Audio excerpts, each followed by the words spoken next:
તૂતુકુડી જિલ્લામાં 20મો સુનામી સ્મૃતિ દિવસ ઉજવાયો।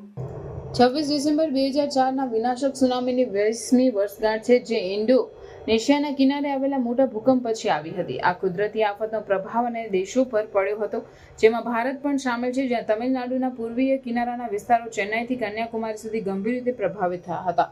ભૂકંપથી પ્રેરિત સુનામીની લહેરો 30-40 ફૂટ સુધી ઊંચે પહોંચી, જે તેમના માર્ગમાં આવેલી દરેક વસ્તુને વારી ગઈ। તમિલનાડુમાં કિનારાના જિલ્લાઓ આફતનો મુખ્ય ભોગ બન્યા। હજારો લોકોના જીવ ગયા અને અનેક પરિવારો શોકમાં મુકાયા। સૌથી વધુ અસરગ્રસ્ત વિસ્તારોમાં નાગપટ્ટિનમ, કડલૂર અને કન્યાકુમારીનો સમાવેશ થાય છે, જ્યાં સંપૂર્ણ સમુદાયો વિનાશ પામ્યા।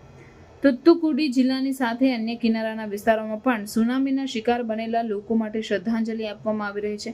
માછીમારો અને સ્થાનિક રહેવાસીઓ વિવિધ સ્મૃતિ પ્રવૃત્તિઓમાં ભાગ લઈ રહ્યા છે, જેમાં સમુદ્રને દૂધ અને ફૂલો અર્પણ કરીને તેમના જીવન માટે શ્રદ્ધાંજલિ આપી રહ્યા છે।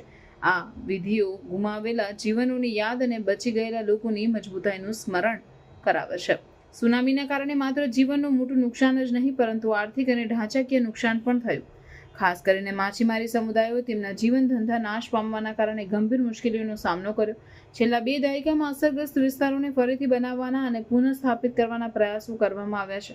સરકાર અને બિનસરકારી સંસ્થાઓએ બચી ગયેલા લોકોને સહાય અને સંસાધનો પૂરા પાડવા માટે અવિરત મહેનત કરી છે।